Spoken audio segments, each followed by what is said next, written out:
Hallo und willkommen zu unserer Serie Mein Laptop von innen. Hier möchte ich euch in einem schnellen Überblick zeigen, wie ihr den Akku tauscht und wie ihr an die wichtigsten Komponenten herankommt, wie SSD, RAM, Lüfter. Ich zeige euch dabei das Innenleben des Laptops. Ich zeige euch auch, was es an Tipps und Tricks noch gibt, was ihr vielleicht beachten müsst.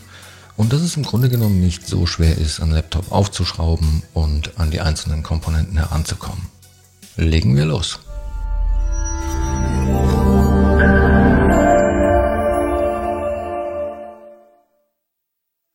So, wir haben hier ein Gerät von Lenovo und zwar ein V15 und ich zeige euch auch gleich, wo ihr die genaue Modellbezeichnung findet.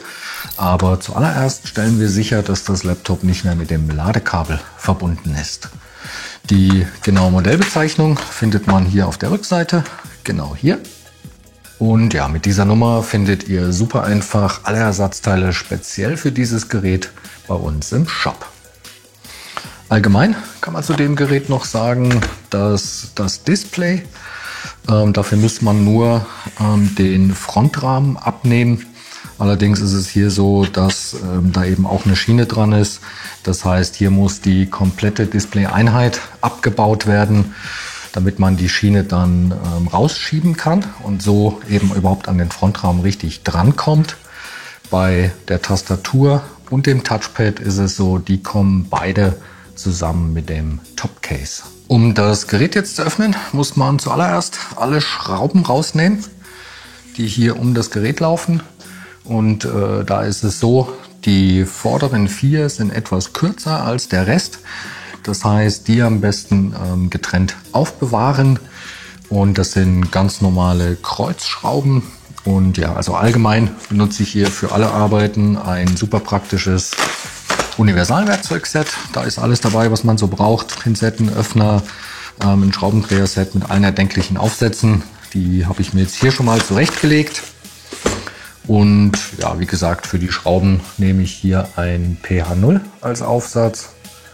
Und den kann man dann auch für alle Arbeiten im Gerät benutzen.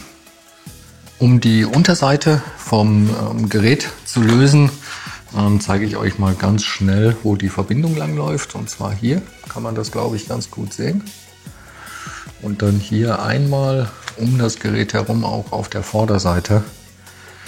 Und zum Öffnen benutze ich hier der Öffner, auch aus dem Werkzeugset. Und dann versucht man im Grunde genommen zwischen Gerät und Unterseite eine kleine Lücke zu schaffen und die dann aufzuhebeln. Und ich fange da meistens auf der Rückseite an, wie jetzt hier zum Beispiel. Und versuche dann eben hier dazwischen zu kommen und das so ein bisschen nach oben zu hebeln. Je nachdem, ob das Gerät schon mal geöffnet wurde oder nicht, kann das mal schwerer und mal leichter gehen. Im Endeffekt ist es so, dass man das einfach mit ein bisschen Geduld machen muss. In dem Fall geht das jetzt relativ leicht. Falls das bei euch nicht so ist, dann einfach in der gleichen Technik sich einmal um das Gerät arbeiten. Also auch hier kommt man hier dazwischen und kann das nach oben hebeln. Und so arbeitet man sich dann einmal um das Gerät herum, auch auf der Rückseite. Falls es irgendwo ein bisschen schwerer geht, dann auf jeden Fall nicht mit Gewalt schauen, dass wirklich alle Schrauben raus sind. Und dann schaut man einfach, wo es ein bisschen einfacher geht, wie jetzt hier zum Beispiel auf der Vorderseite. Das geht auch ziemlich gut. Und dann arbeitet man sich, wie gesagt, einmal hier drumherum. Das kann auch teilweise recht laut knacken, wenn sich die Einraststellen lösen. Da braucht man aber keine Angst haben, da macht man nichts kaputt. Und irgendwann ja, hat man das dann quasi schon in der Hand. Man kann das meist mit so ein bisschen Wippen und Wackeln dann einfach abnehmen. Und ja, so sieht dann das Gerät von innen aus. Bevor wir jetzt aber irgendetwas weiteres machen, stellen wir auf jeden Fall erst einmal sicher, dass der Akku nicht mehr mit dem Mainboard verbunden ist und das Gerät wirklich keinen Strom mehr hat. Und da sehen wir hier den Anschluss. Und den Stecker kann man jetzt in dem Fall einfach zurückziehen. Kann man auch am Kabelbund fassen und den dann rausziehen und ist so einfach auf der sicheren Seite. Gut, was können wir hier noch sehen? Über dem Akku sehen wir hier die CMOS-Batterie, die ist hier aufgeklebt und läuft da mit einem Stecker zum Mainboard. Darüber sehen wir den RAM. Hier drüben ist übrigens auch nochmal RAM aufgelötet. Das heißt, es kann sein, dass der Slot auch leer ist. Dann sehen wir hier den Lüfter und den Heatsink. Da können wir noch das WLAN-Modul mit den beiden Antennen sehen, die um den Lüfter herumlaufen. Und unter diesem Kühlstreifen hier ist quasi die SSD. Die ist in dem Fall jetzt verkürzt. Da passt aber auch eine ganz normale lange drauf. Das zeige ich euch gleich. Ja, und hier drüben sehen wir eben noch Platz für eine 2,5 Zoll Festplatte. Die ist hier unter dem Akku verschraubt, aber dafür bräuchte man noch das Gehäuse und auch den Adapter, der dann hier zum Mainboard geht, also auch das Kabel dazu. Und dann kann man das eben auch nachrüsten. Um den Akku auszubauen, muss man diese Schrauben hier lösen. Und danach kann man den Akku einfach nach oben aus dem Gerät nehmen und ja, so gegebenenfalls eben auch tauschen. Beim RAM ist es so, der ist immer super einfach zu tauschen oder auch einzusetzen. Der wird nämlich nur von diesen beiden Klammern an der Seite hier gehalten. Wenn man die so ein bisschen nach außen zieht, springt der einem förmlich entgegen. Und beim Wiedereinsetzen ist es so, der geht auch nur in eine Richtung, der würde so gar nicht reinpassen. Das heißt, der kommt dann zurück in den Slot, wird so ein bisschen nach unten gedrückt, bis die beiden Klammern wieder einrasten.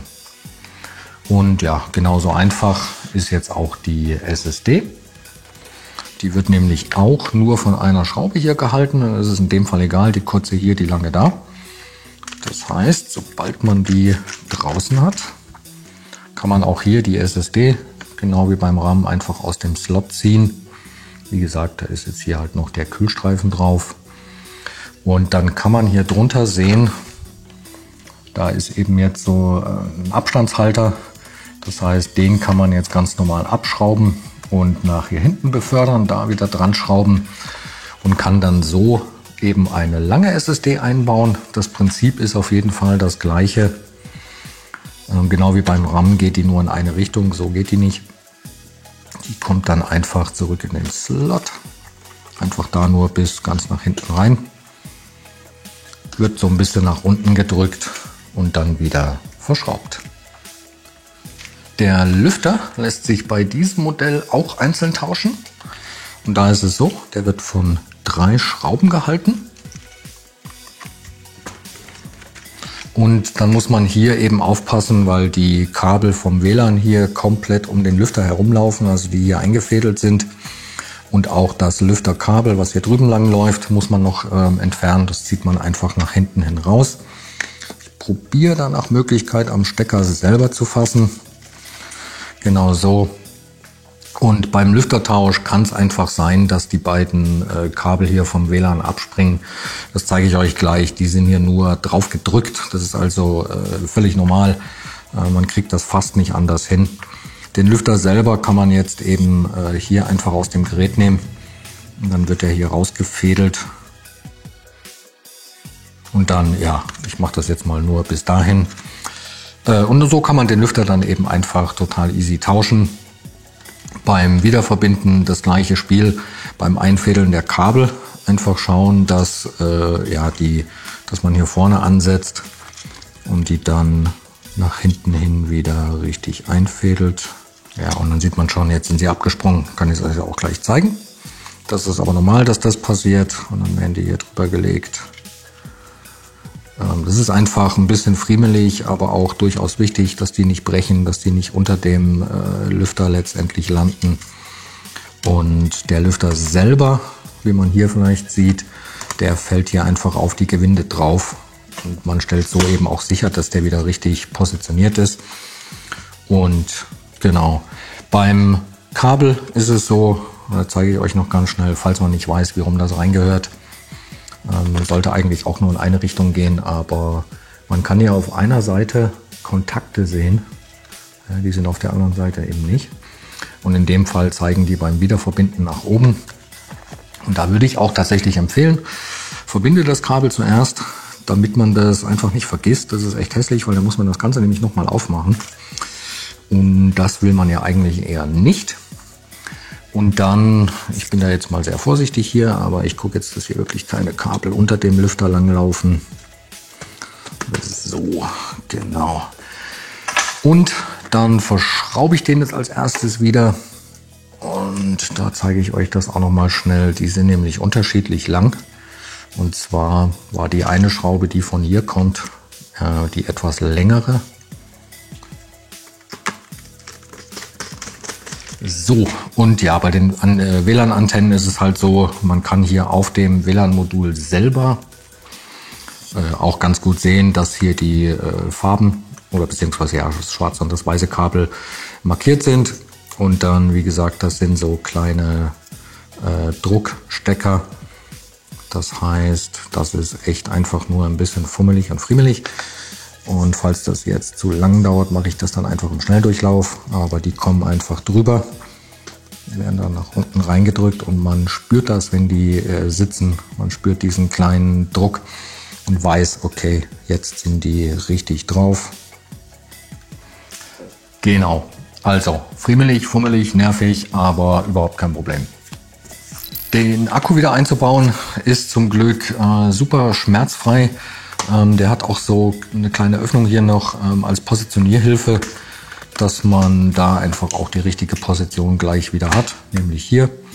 Und dann fällt er hier drüben drauf und ja, sitzt einfach direkt und dann muss man die wieder verschrauben. Und am Ende eben, genau wie beim Lüfter, einfach nicht vergessen, auch das Kabel wieder zu verbinden, dass man das nach Möglichkeit nicht nochmal aufmachen muss. Genau, bis ganz zum Anschlag rein. Und ja, schon kann man die Unterseite wieder verbinden. Ja, und die legt man jetzt einfach von oben wieder auf das Gerät und drückt die fest nach unten zu. Und zwar so, dass da wirklich alle Einraststellen wieder einrasten, auch in der Mitte. Genau, und ich gehe am Ende auch einmal um das Gerät herum und schaue, dass da nirgendwo mehr, so wie hier, eine Lücke zu sehen ist, dass wirklich alles ordentlich verschlossen ist. Und ja, dann muss man das Gerät nur wieder verschrauben und ist schon damit durch. So, ich hoffe, das Video hat euch weitergeholfen. Wenn ihr noch Fragen oder auch Anregungen habt, lasst uns gerne einen Kommentar da. Und dann wünsche ich euch viel Spaß beim Schrauben. Bis zum nächsten Mal. Ciao.